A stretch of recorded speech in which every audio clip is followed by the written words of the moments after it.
more than a decade, millions of migrant workers have toiled to build 8 stadiums, a renovated airport, and a completely new public transportation system.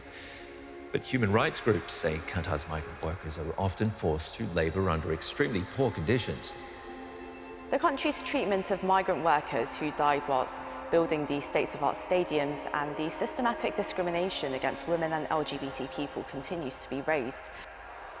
Remember all the uproar surrounding the 2022 World Cup in Qatar? From human rights violations to issues with women's rights, alcohol consumption, and the LGBTQ community? Well, if you thought the next World Cup hosts would choose a more low-profile location like Switzerland or Sweden, think again. Brace yourselves, because one of the next World Cup tournaments will be hosted in none other than North Korea. That's right, not South Korea, but North Korea. Hold on to your hats, folks, because we're about to uncover all the juicy details of this outrageous decision. Yes, you heard that right. North Korea, the country with a reputation for being secretive, isolated, and oppressive, is going to be in the international spotlight once again. And this time, it's not just any event, it's the World Cup, the most watched and celebrated sports tournament in the world. Picture this: Kim Jong-un, the leader of one of the most controversial and unpredictable regimes in the world, standing in the center of Pyongyang's shiny new Rungrado Mae-won Stadium, surrounded by thousands of cheering fans. And what's at the heart of all this commotion? A glistening trophy, of course. The dictator joins South Korea's president and FIFA's top honchos on stage, while the world watches in disbelief. But what's even more shocking is how North Korea managed to pull this off. After years of secretive negotiations and reportedly billions of dollars, mostly from South Korea, the 2034 World Cup of Peace is finally a reality. North Korea went all out building new stadiums and fixing up old ones, while hotels and fresh pavement sprung up all over Pyongyang and other major cities. And amidst all the glitz and glamour, it's easy to forget the harsh reality of life in North Korea, a country with a history of human rights abuses, censorship, and political repression. Hosting the World Cup could be seen as a propaganda coup for the regime, a way to distract from the country's internal problems and present a sanitized image to the world. So, as the world gears up for the next World Cup, it's hard not to feel a sense of unease and apprehension. Will North Korea use this event to further its own agenda? Will the international community turn a blind eye to the country's human rights record in the name of sports diplomacy? Only time will tell, but one thing's for sure: this tournament will be unlike any other. It's been a few months since FIFA's president, Gianni Infantino, suggested that North Korea should host a World Cup tournament as a means of bringing people together. But the implications of this statement are still being felt throughout the world. It's not every day that a leader of a major sports organization suggests that a country with a reputation for human rights abuses and political oppression should host one of the most prestigious events in the world. And yet that's exactly what Infantino did in his speech before the controversial World Cup in Qatar. Infantino tried to justify his position by saying that football has the power to unite people, even those from vastly different backgrounds. He also took a few shots at critics who accused FIFA of turning a blind eye to human rights abuses, calling out the Western media's hypocrisy. But for many, the idea of North Korea hosting a World Cup tournament is deeply troubling. This is a country that's been accused of horrific human rights abuses, including forced labor, propaganda, political imprisonment, and even executions.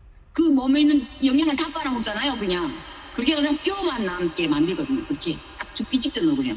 It's a country that's been isolated from the rest of the world for decades, with limited access to information and freedom of movement. Infantino's words only added to the controversy. The fact that he had even tried to convince North Korea to host a FIFA tournament in the past was seen by some as a sign of his willingness to cozy up to authoritarian regimes. As Infantino gears up for his third term as FIFA president, the world is left wondering what this means for the future of international sports. Will FIFA continue to turn a blind eye to human rights abuses in the name of uniting the world? Or will they take a stand and refuse to give legitimacy to countries with a history of oppression and violence? Only time will tell, but one thing's for sure: the debate over North Korea hosting a World Cup tournament is far from over. Back in 2010, North Korea showed once more how crazy their propaganda is. Let's take a moment to dive into one of the wildest sports propaganda incidents in history. We're talking about the infamous claim by North Korea that they won the 2010 2010 World Cup. The North Korean regime is known for investing heavily in its sports programs and using international events to showcase its strength and power to the world. But here's the kicker: the North Korean football team was considered one of the weakest in the tournament, and their chances of winning were slim to none. In a match against Brazil, they managed to score a single goal, and the state-run media immediately reported it as a victory. Despite the fact that the rest of the world knew they had lost, the regime doubled down on their claim, going so far as to issue commemorative stamps and host a public celebration for their supposed win. According to a famous North Korean propaganda video, the national team sailed through the group stage with a 7-0 win over Japan, a 4-0 win over the US, and a 2-0 win over China, before going on to play Portugal in the playoffs. The video even showed images of Kim Jong-un superimposed on the big screen at Rio's World Cup Fan Fest. This is just one of the many sensational football-related claims that have been made about North Korea, Kim Jong-un, and the ruling Workers' Party. While North Korea did qualify for the World Cup in 1966 and 2010, their record wasn't exactly stellar, losing 2-1 to Brazil, 7-0 to Portugal, and 3-0 to the Ivory Coast in South Africa. This chilling incident sheds light on the power of propaganda and the extreme measures that authoritarian regimes will take to control their citizens. In North Korea, the state-controlled media reigns supreme, feeding the people a steady stream of glorified reports about the country's accomplishments, including the realm of sports. Sports are a key tool for propaganda in North Korea, with the regime pouring significant resources into training athletes and constructing cutting-edge facilities. However, the grim reality is that the country's sports programs are built on the exploitation of its athletes. These men and women are subjected to brutal training regimes and are forced to live in isolation from the rest of society. Those who fail to perform are punished severely, with their families often suffering the consequences as well. The remarks made by Infantino may seem far-fetched given the propaganda machinery of the DPRK, but let's examine what would happen if North Korea did end up hosting the tournament. One of the main obstacles North Korea would face is infrastructure. FIFA has stringent requirements for stadiums, accommodations, transportation, and other vital facilities. Currently, only Pyongyang's 150,000-seat Rungrado Stadium meets FIFA's minimum capacity of 80,000 for the tournament's opening match and final. No other stadium qualifies even to host the semi-finals, although Pyongyang's Kim II-sung Stadium and Sunan Stadium can host other matches requiring at least 40,000 seats. However, Gareth Johnson, the CEO of travel company Young Pioneer Tours, believes that North Korea, with 3 stadiums, would be better suited to host the tournament than Qatar, which had little soccer infrastructure and spent an estimated $220 billion on last year's tournament. Although the stadiums may not be in the best condition, they do exist, and North Koreans love soccer and often fill up even the larger arenas. Furthermore, North Korean authorities have been relatively open to letting citizens experience the outside world through sporting events, such as the World Cup and regional competitions. The next obstacle for North Korea to host the World Cup would be finding places for everyone to crash. But check this out: Gareth Johnson thinks North Korea has enough hotels to make it happen, and they could even set up new ones in satellite towns around Pyongyang if needed. But let's be real, North Korea's economy ain't exactly booming, so they'll definitely struggle to build up the necessary infrastructure. That's where inter-Korean cooperation could come into play. Former South Korean President Moon Jae-in suggested a joint North-South World Cup during some tense times back in 2017. But with North Korea launching missiles and still being against ROK US military exercises, the idea of inter-Korean sports cooperation doesn't look too promising. If North Korea wants to co-host a World Cup with South Korea's help, it won't be as simple as building stadiums and hotels. The country will also have to take other measures to ensure that it is a global event. First off, Pyongyang would need to ease barriers to outsider movements and provide support for visas and immigration. However, an even bigger challenge would be convincing other countries to relax their restrictions on travel to North Korea. International sanctions have already affected organized tours to the country, and Kim of SNKS believes that these will need to be temporarily eased for international sporting events like the World Cup. In addition, North Korea would have to allow sponsors to freely promote their products during the tournament. This has already been a challenge in Qatar this year, with US and South Korean companies such as Coca-Cola and Hyundai having their stadium advertisements blurred in North Korean TV broadcasts of the World Cup. But the biggest roadblock to North Korea hosting a World Cup is still their human rights situation. FIFA demands host nations meet certain human rights standards, including fair labor practices. Unfortunately, forced labor camps are common in North Korea, and the government is notorious for controlling citizens with extreme measures. On top of that, getting information in and out of the country is a real struggle, and the regime might not want its residents getting too friendly with the outside world on such a huge stage. They love showing off sports on TV, but they might not be down for millions of soccer fans mixing with their people. Their usual tactics of monitoring foreigners would be a nightmare with that many people around. But hey, they could always designate certain parts of Pyongyang for the wild foreigners, and let's be real, Russia and Qatar face similar criticism over their human rights records and still got to host the last 2 World Cups. North Korea might even try to use the event to distract from their human rights issues. You know, sports wash it all. So there you have it, folks. The idea of North Korea hosting the World Cup is not entirely impossible. From excess hotel capacity to inter-Korean cooperation and the easing of international sanctions, there are ways to make it work. But let's not forget the elephant in the room, North Korea's human rights situation. The country would need to make significant improvements and adhere to FIFA's human rights requirements to be considered as a host nation. All in all, it's an interesting concept that raises a lot of questions and concerns, but who knows what the future holds? Would you travel to North Korea for the World Cup? Let us know in the comments below. Here's some more awesome content you should definitely check out.